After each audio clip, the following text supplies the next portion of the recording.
Schools are paid for by Texas taxpayer dollars.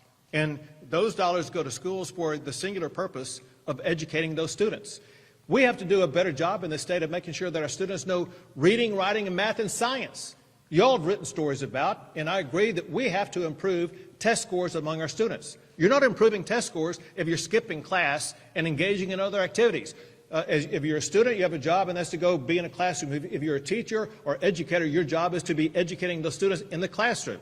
And protests by leaving a school is not allowed by law. And so the schools get paid in part, receive money from the state in part, based upon average daily attendance.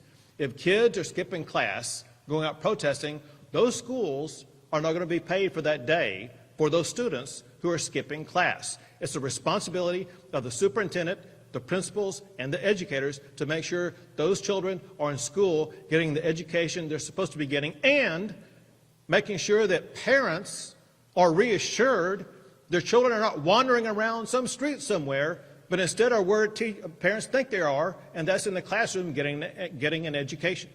Schools are heeding the expectations laid down by the Texas Education Agency, and they're saying, listen, no more protests during school.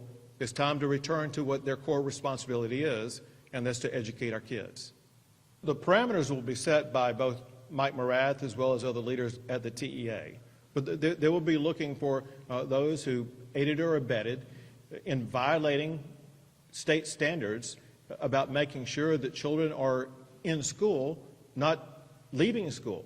They'll be investigating the extent to which a school could lose funding because a student was not present for school for that entire day, as well as other activities. But it's basically getting back to make sure these students are going to be safe. And I got to add this also. I saw a video from another state, from Nebraska, that could have very well happened in Texas. One of these protests, a student was out in the street and got run over.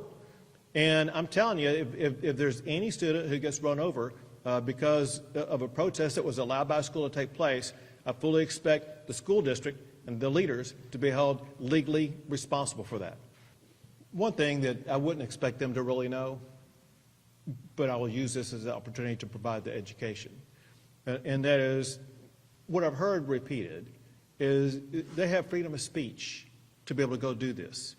And the reality, the law of free speech is more complex than that. You don't have freedom of speech to say and act any way you want to, anywhere you want to, anytime you want to. The Supreme Court has been very clear about free speech of students, and that free speech of students does not include leaving the school to go protest. And so, by Supreme Court precedent, what they did by leaving school to go protest is not protected speech. Thank you for watching. Please hit the subscribe button and get the latest news by downloading the CBS Austin News app.